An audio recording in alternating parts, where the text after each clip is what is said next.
Oi, gente, tudo bem? Hoje eu vou falar de um livro que é muito especial pra mim. É um livro que ele não é muito conhecido no nosso meio, que é esse aqui, A Linguagem dos Deuses. Gente, esse livro aqui, nossa, ele é um dos meus livros preferidos, assim, da minha vida toda, tá? Esse livro é do Antônio Carlos Farjani, um brasileiro, psicólogo.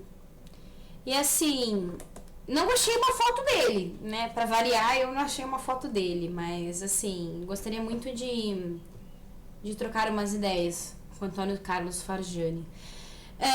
Porque esse livro, assim, ele foi muito marcante, muito marcante. A história desse livro é muito engraçada, né? Eu trabalhava no Paraíso, lá em São Paulo. Eu saí pra almoçar. E sempre que eu saía pra almoçar lá, eu gostava de passar pelas livrarias e ficar assim, olhando, né? Depois que eu comia, ficava olhando, folheando alguns livros e tal. E um dia eu tava passando por uma galeria que tinha ali na Bernardino de Campos e eu vi que tinha um sebo, né? Eu sempre fui rata de sebo também. Aí entrei porque eu não conhecia ainda. Entrei, eram sebinhos, gente, era assim uma portinha, muito pequenininho. Entrei, tava lá mexendo nos livros e achei esse livro aqui, A Linguagem dos Deuses. E lembro que paguei R$5 nele. E assim, gente, eu não conseguia parar de ler, assim, o livro ele é muito, muito, muito especial pra mim, assim, muito, muito especial. Ele foi editado pela editora Mercúrio, foi escrito pelo Antônio Carlos Farjani em 91 e eu comprei esse livro em 2001. Então, assim, eu amo, assim, esse livro. Tem a capa dele, tem a figura de deidades, assim, né? Então, assim, é maravilhoso, maravilhoso. A Linguagem dos Deuses, uma iniciação à mitologia holística. E vocês sabem também que eu trabalho muito nessa área holística. Tenho até uma empresa, né, o Instituto Mãe Terra. E achei muito legal que na época eu não sabia, porque na época, assim, eu tava começando a estudar essa parte holística, então eu não conhecia muito bem. E hoje, esses dias, folheando o livro para fazer o vídeo para vocês, eu vi que o prefácio desse livro é do Pierre Weil.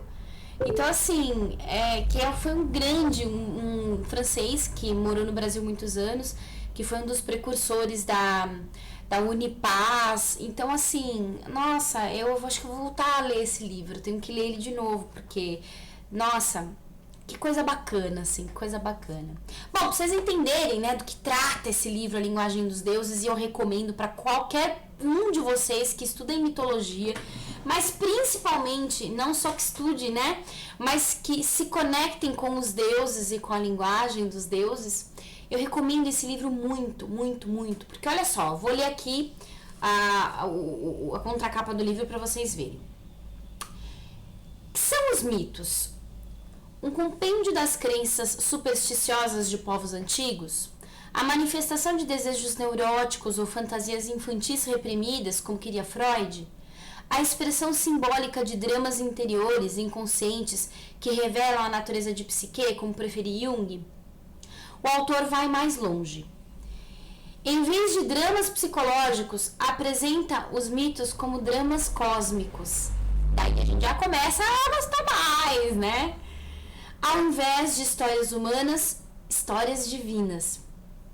Não como produto de experiências acumuladas, mas como estruturas pré-existentes ao próprio homem. Os mistérios. Os mitos não estão a serviço de quaisquer desejos. Ao contrário, são expressões de leis universais que regem o todo. Das galáxias ao mundo subatômico, do mundo material ao espiritual, do espaço sideral ao interior da alma humana. Contudo, para podermos compreender os mitos, aqui apresentados como verdadeiros roteiros de iniciação, precisamos esquecer a nossa linguagem cotidiana, penetrando a linguagem dos mistérios. Esta, portanto, a proposta de linguagem dos deuses, aproximando-nos da linguagem não humana que subjaz nos mitos e lendas, trazendo à luz um pouco de seu esquecido esplendor. Então, assim, né, assim, é muito o que eu vivo e eu acredito que muito do que muitos de vocês vivem e que ainda quem não vive vai viver se continuar no caminho, né, se continuar mergulhando, não estou falando mergulhar na internet, no mundo bruxístico, nos grupos, eu tô falando de mergulhar nos deuses, nos mitos, tá? Com certeza vocês vão reconhecer muita coisa do que está escrito aqui nesse pequeno resumo do que é o livro, ok? A Aurélia traz um trechinho do livro muito interessante, que é logo o início, que eu também vou ler para vocês, tá? Para a grande maioria das pessoas, mito é um sinônimo de algo falso, sempre cheio de contradições e apresentando uma linguagem ininteligível. No entanto, eles são uma verdade transcendental. E na abordagem holística, a verdade é fluida, sempre mostrando suas diversas faces, fazendo com que as respostas para as mesmas questões variem como as imagens de um caleidoscópio, para que se encaixem em todos os níveis de entendimento. Os mitos carregam em si essa verdade com letra maiúscula, que se desdobra em infinitas possibilidades, permitindo as mais diversas interpretações de uma mesma realidade, sem prejuízo da coerência. Esse trecho até inclusive é uma coisa muito comum, né? A gente pega a gente pega um mito como, por exemplo, o de Hades e Perséfone. Nossa, porque Hades raptou Perséfone. Não, Perséfone foi por amor.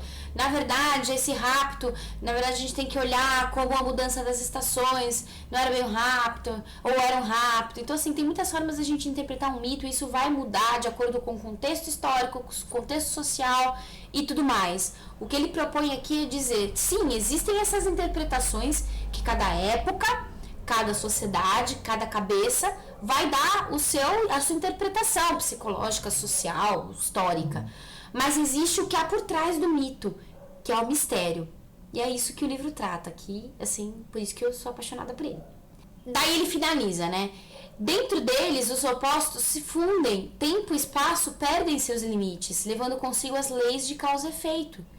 A noção de individualidade perde seu sentido e o mito aparece como uma história divina. Portanto, sem as características humanas que a maioria pretende atribuir-lhe. Então aí é que tá, né? Quando você tira, você tem essas interpretações, não, mas foi Hades que raptou, não, foi Perséfone que foi. Isso são interpretações humanas.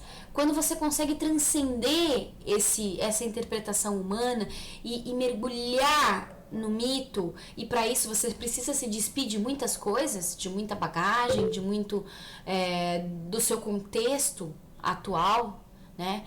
Aí você consegue entender que tá falando de mistérios divinos, né? Amo. Bom, gente, para vocês entenderem a estrutura do livro e vocês verem do que trata, né, assim, a profundidade, ele começa assim. O livro é dividido em 5 partes, tá? O livro é dividido em 5 partes. A primeira parte é a mensagem secreta dos mitos ou as vicissitudes da linguagem analógica. E aí ele vai explicar no capítulo 1º, né? A linguagem digital e a linguagem analógica. Então ele te ensina a olhar os mitos, ele ensina você a perceber os mitos, saca? 2, a elaboração onírica. 3, paradoxo e contradição, a linguagem tridimensional, que a nossa linguagem, a gente está no tridimensional, então a nossa linguagem, ela é paradoxal e contraditória, né? Então a gente sempre vai achar os dois polos e algo que se contradiz, é a nossa linguagem tridimensional.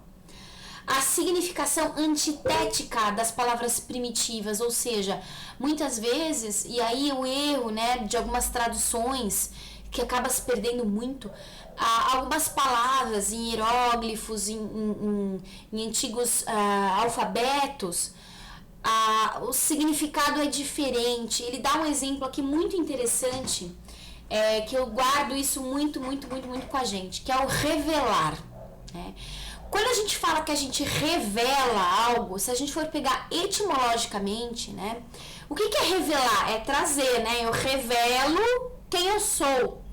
Eu revelo as verdades. Agora, se você analisar etimologicamente essa palavra, né? Esse prefixo ele significa repetição, né? Fazendo novamente.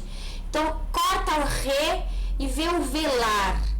O que é velar? Não é exatamente o oposto de revelar? Não é o esconder? Então, ele traz essa peculiaridade do cuidado quando a gente está lendo os mitos, estudando os mitos, pra gente. E aí a gente, como bruxo, como pagão e como pessoas que sentem os deuses, a gente consegue. Esses ônibus enchem o saco, né? A gente consegue muitas vezes sair um pouco dessa, né? Está escrito que revelou, ou está escrito que velou. Pera, vamos olhar de uma maneira mais profunda. Então é muito bacana. Daí, ele vai para a segunda parte do livro, que é arquétipo e repetição ou o mito do eterno retorno. Fantástico. 1. O Miyuma. 2. Mito, arquétipo e realidade. 3. A anulação do espaço. 4. A anulação do tempo. 5. A cena primordial. Aqui ele tá falando da cosmogonia, né? Da criação, tá? Daí ele vai para 3. Caos e Cosmo, ou A Festa para o Rei Louco. Quem vocês acham que é o Rei Louco? Deixa para vocês lerem o livro. 1. O caos. 2. Momo, o sarcasmo. Aí vai para 4. Sincronicidade e destino. 1. A unidade do cosmo. 2. Oráculo, destino e tragédia.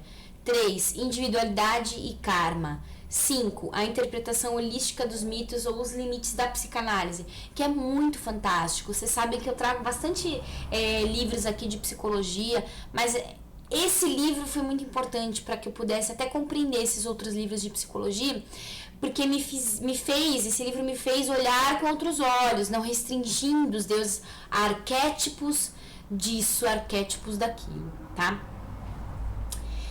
Então, 1. O triplo logos. 2. O septenário sagrado. E aí a gente lembra muito de tarô, de todas essas coisas.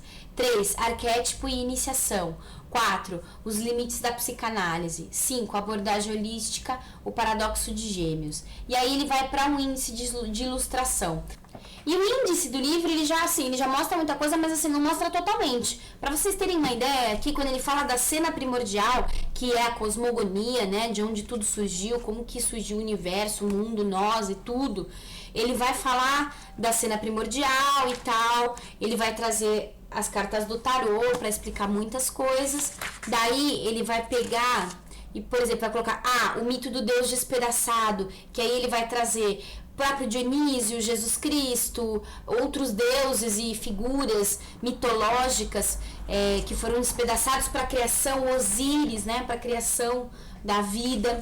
Aí ele vai colocar o dragão primordial, Tiamat, todo esse mito, a Teomáquia, o destronamento do Deus Pai, o Hierogamos. Então, assim, uma série de formas de você compreender a criação, né? A criação do universo, como que é criado o universo e quantas, né, mitologias diferentes vai ter uma explicação para essa criação. Então, assim, gente, é um livro fantástico, um livro maravilhoso. Eu não consigo escolher para vocês um trechinho. Eu li aqui atrás do livro e li a orelha.